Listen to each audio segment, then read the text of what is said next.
Hello, my name is Father Simon Clovis, and I am a missionary in the south of Ireland in Clonmel.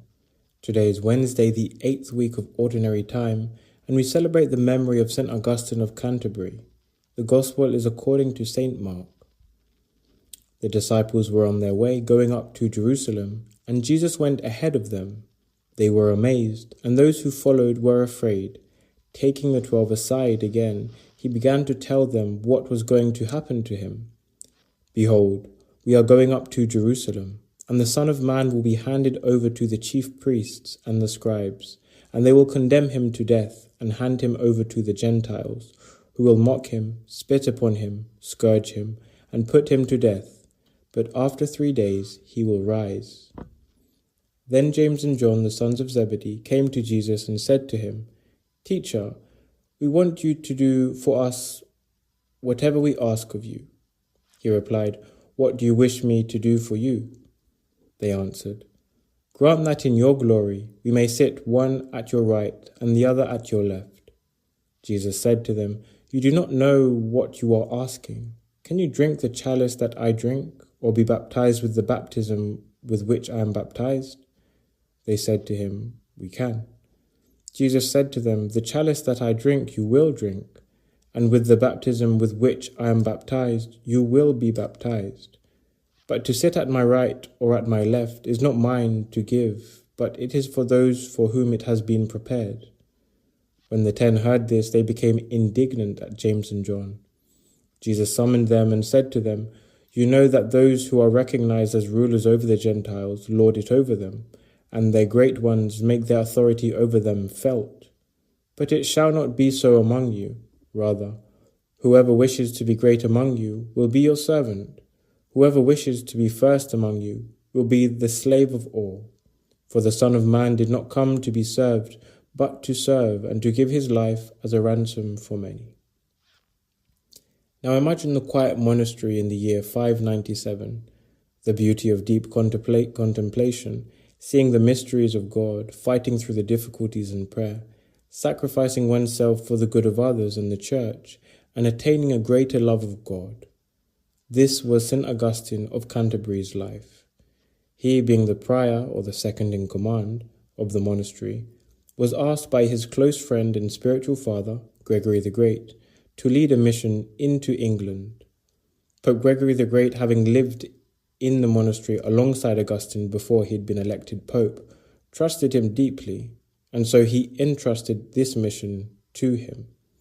Augustine accepted, and so he departed, together with 40 other monks.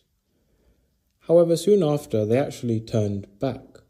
Along the way, they had heard terrifying tales of how barbaric the English savages were. In their fright, Augustine and his group of monks fled from their mission, returning to the Pope and explaining that they simply could not undertake such a task.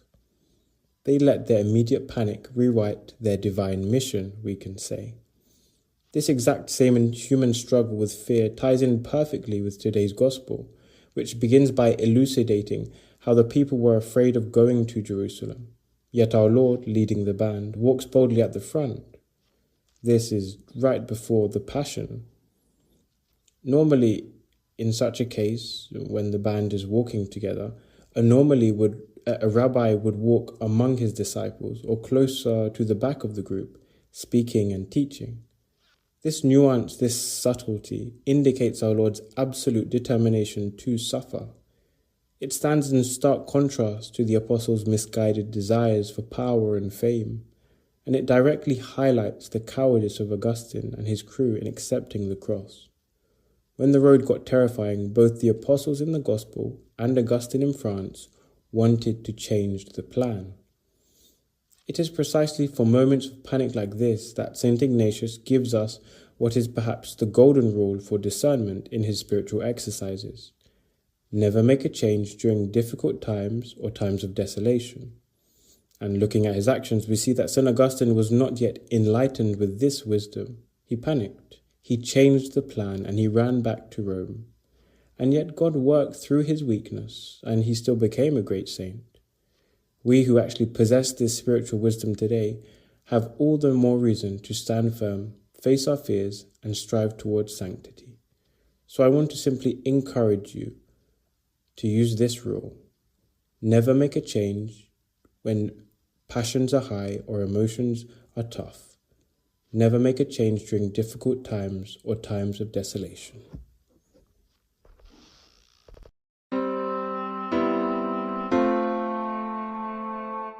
Thank you for watching. If you or a loved one find this series fruitful, please consider subscribing and sharing with a friend.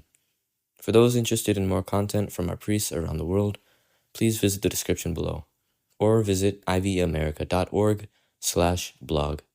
That's iveamerica.org/blog.